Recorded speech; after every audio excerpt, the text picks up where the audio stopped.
विद्रोहियों ने 214 बंधकों की हत्या कर डाली। पाकिस्तान में मच गया हाहाकार। एक्स डीजीपी के एक खुलासे से मच गया हड़कंप।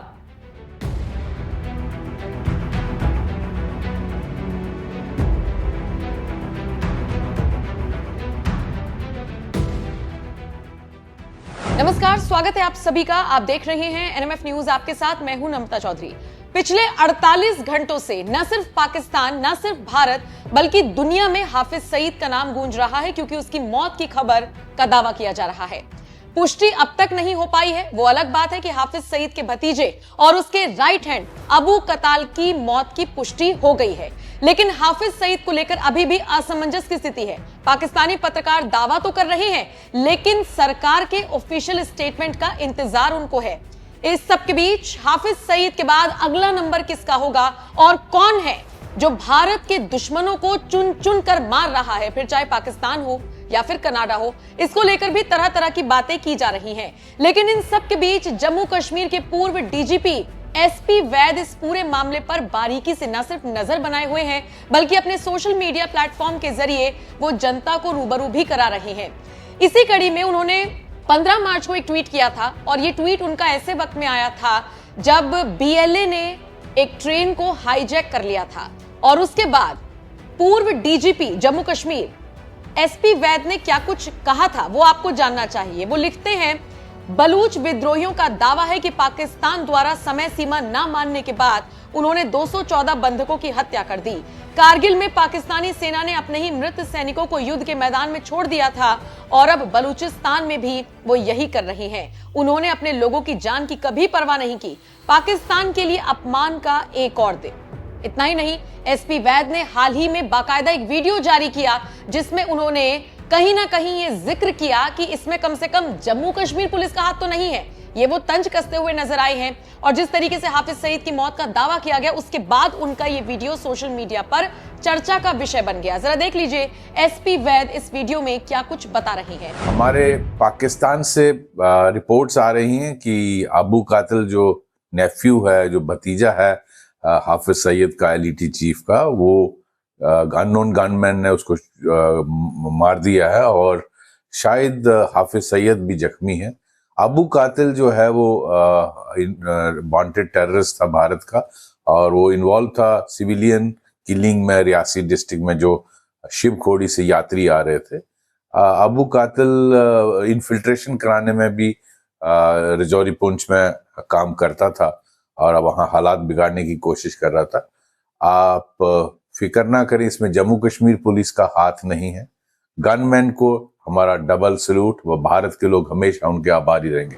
अब इस वीडियो को शेयर करते हुए एसपी वैद लिखते हैं, Well done boys, reports coming in from Pakistan indicate that Abu Qatal, the nephew of Hafiz Saeed, has been shot dead by unknown gunmen. Rest assured, Jammu Kashmir police is not involved. तो SP वैद का ये tweet हो या उनका video हो, social media पर viral हो रहा है।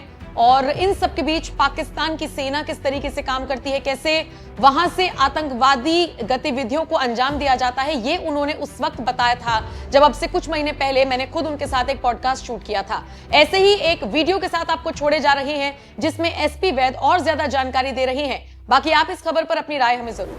कई बार ऐसे काम करने पड़ते। खैर, 1990 का सर हम जिक्र कर रहे थे और हम चले गए थे फिर टेररिज्म पर। मैं कश्मीरी हिंदुओं के लिए आपसे जानना चाहूंगी कि मुझे जितना मैं पढ़ पाई, समझ पाई, मुझे नहीं लगता कि कश्मीरी हिंदुओं के लिए अब तक की सरकारों ने कुछ किया हो या ना किया हो, लेकिन वो सेटलमेंट, वो सुकून अब तक उनके दिल में नहीं है। 17% सिर्फ कश्मीरी हिंदू हैं जिनको उनके घर यहाँ पर मिल पाए। उनके घर तो नहीं कहेंगे, उनकी जमीन मिल पाई है। 62,000 फैमिलीज को यहाँ से एक तरीके से पलायन करना पड़ा था। 7 लाख से ज्यादा का आंकड़ा था। तो मुझे तो नहीं लगता कि अभी तक इंसाफ हुआ है। आपको क्या लगता है कब तक इंसाफ होगा, और एक्चुअल में उनको क्या मिलना चाहिए कि उनके दिल की जो टीस है वो थोड़ी कम हो सके? खत्म तो नहीं होगी, लेकिन कम हो सके। देखिए, जहाँ तक कश्मीरी हिंदुओं का सवाल है, उनको इंसाफ नहीं मिला, वो सही बात है। और उनको सब, मैं समझता हूँ भारत सरकार को और स्टेट गवर्नमेंट को उनके लीडरशिप से बात करनी चाहिए, और वो सॉल्यूशन ढूंढनी चाहिए जो उनको एक्सेप्टेबल हो, बिकॉज अल्टीमेटली उन्होंने सेटल होना है। तो उन सब के 3-4 ग्रुप हैं, उन सबको बुलाकर उनकी लीडरशिप से बात करके इसका हल निकालना चाहिए, क्योंकि ये एक ऐसा ब्लॉट है कंट्री के चेहरे पर कि अपने ही देश में ओरिजिनल कश्मीरी इनहेबिटेंट्स को देश निकाला हो गया। और इसके लिए जम्मू कश्मीर और भारत हमेशा इसमें गिल्टी फील करेगा और इसका हल निकालना बहुत ज़रूरी है। लेकिन मुझे बड़ा अफसोस है कि सुप्रीम कोर्ट में वो 2 बार गए कि हमारे केसेस का वो नहीं हुआ, और हाईएस्ट कोर्ट कहती है कि इतने साल हो गए, तो क्या किसी ने अगर कत्ल किया हो तो अगर उसमें 30-35 साल निकल जाएं तो कत्ल माफ़ हो जाता है क्या? तो ठीक है, एविडेंस आज मिलना मुश्किल है, but still at least genocide declare करना चाहिए, एक ट्रूथ एंड रिकॉन्सिलिएशन कमीशन बनाना चाहिए, उसमें ये सब अपनी बातें बताएं, इनको कुछ मिले ना मिले एटलीस्ट ए सेंस ऑफ वो होगा कि हमें इंसाफ की तरफ भारत सरकार और जुडिशरी ने कोशिश की, तो वो ज़रूर करना चाहिए। और जहाँ तक हो सके जो सॉल्यूशन इनको एक्सेप्टेबल वो इनको मिलनी चाहिए, इनके साथ बातचीत करके, चाहे उसमें जो कुछ एरिया को एयर मार्क करना पड़े या जो भी whatever which is acceptable to all parties, उसका इनको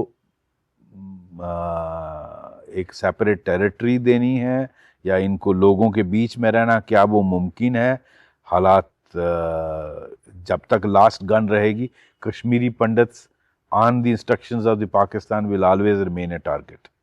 तो उसको कैसे फेस किया जाए, इसका हल निकलना चाहिए। सर, बहुत सारे आतंकवादियों के साथ आपने इंटेरोगेशन किया होगा, कभी किसी ऐसे आतंकवादी से इंटेरोगेट हुआ है जो फंसा हुआ हो, आपको लगा हुआ हो, जिसको देखकर आपको लगा हो कि ये फंस गया है, ना इधर का रहा है ना उधर का रहा है, ब्रेन वॉश्ड के चक्कर में फंस गया? बिल्कुल, देखिए बहुत सारों को हजार सैकड़ों की तादाद में इंटेरोगेट किया, और बहुत सारे ऐसे लड़के भी पाकिस्तानी और पीओके के होते थे जो जेलों में होते थे, पाकिस्तान की जेल में होते थे। अच्छा।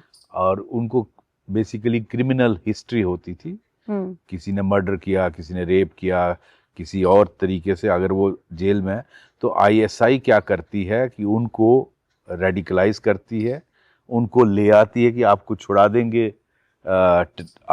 देंगे जेल से, और आपको हम आप जिहाद के लिए कश्मीर में जाइए, भारत में जाइए, और आप उससे ये जो आपकी सज़ा है ये माफ़ हो जाएगी।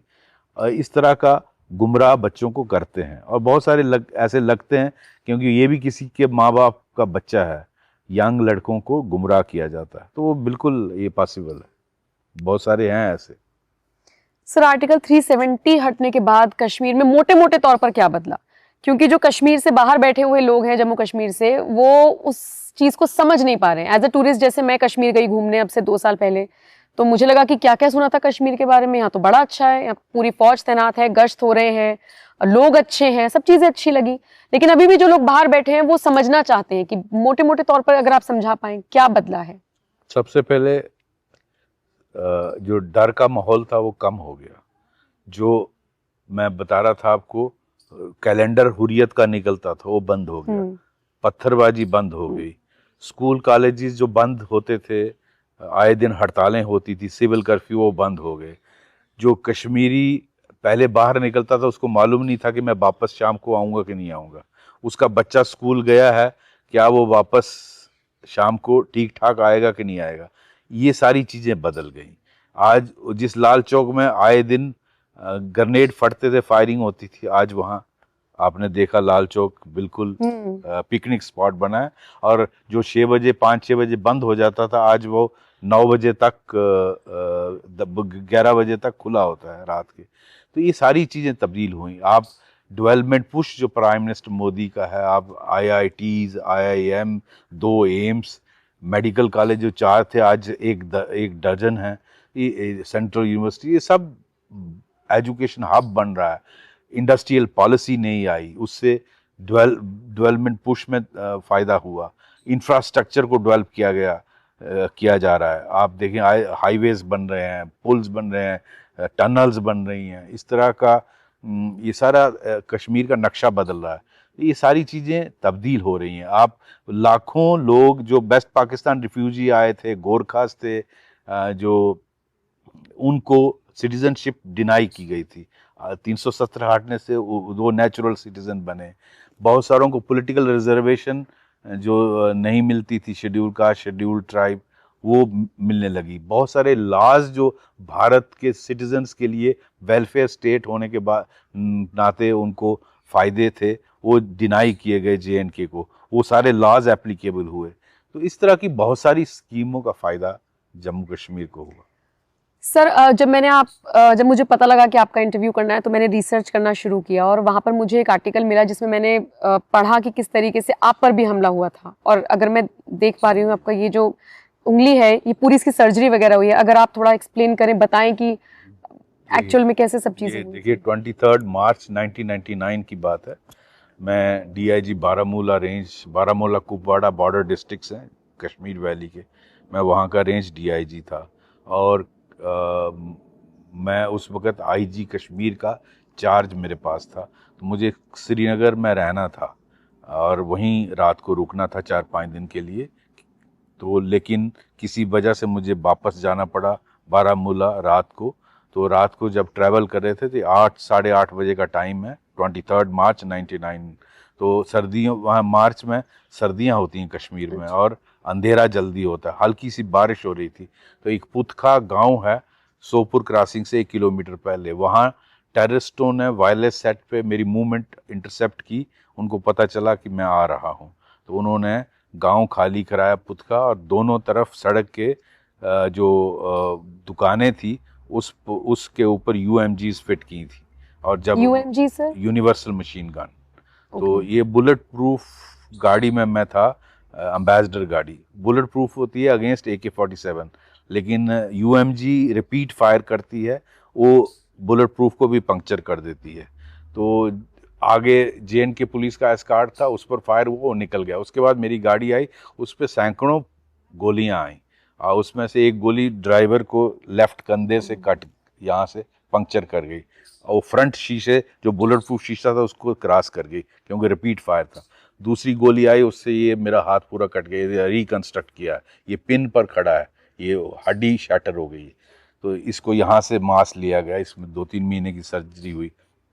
उसके बाद ये जो उन्होंने ग्रेनेड मारे, एक स्प्लिंटर ग्रेनेड का लेफ्ट विंडो से निकलकर मेरे स्कल में एम्बेड हो गया। लकी ये था कि वो ब्रेन को डैमेज नहीं किया, वो स्कल के अंदर। तो मुझे फिर वहाँ से भी, अभी 10 किलोमीटर था बारामूला, तो मेरा एप्रीहेंशन थी कि कहीं ब्लीडिंग से डेथ ना हो जाए। इतनी देर में एक टेररिस्ट मुझे किडनैप करना चाहता था, लेकिन फॉर्चुनेटली वो दरवाज़ा लॉक था, तो वो खोल नहीं पाया। सॉरी टू इंटरप्ट यू, ऐसा लग रहा है जैसे कोई फिल्मी कहानी है। हाँ, वो दरवाज़ा खोल नहीं पाया बिकॉज वो लॉक था। तो इतनी देर में मैंने ड्राइवर को इंजर्ड हाथ से कहा कि गाड़ी निकालो यहाँ से, क्योंकि मुझे याद आया सिखलाई में नेशनल पुलिस एकेडमी में बताया गया था, जब भी आपका एम्बुश हो, आपको मालूम नहीं दुश्मन कहाँ है, क्योंकि अंधेरा है, आपको मालूम, तो आपको वहाँ बेस्ट तरीका है वहाँ से निकलना। तो मैंने ड्राइवर को कहा गाड़ी निकालो, क्योंकि गाड़ी रुक गई थी, क्योंकि वो न्यूट्रल हो गया थी गाड़ी उसके, जब गोली लगी उसका स्टीयरिंग पर हाथ था, तो गियर पर। तो उसके बाद जब मैंने उसको इंजर्ड हाथ से पुश किया, तो उसने कोशिश की इंजर्ड हाथ से गियर लगाने की, और वो जब गियर लग गया तो गाड़ी खिंच गई। और फिर तो रीइंफोर्समेंट आ गई और मुझे हॉस्पिटल लिया गया, वहाँ सर्जरी हुई।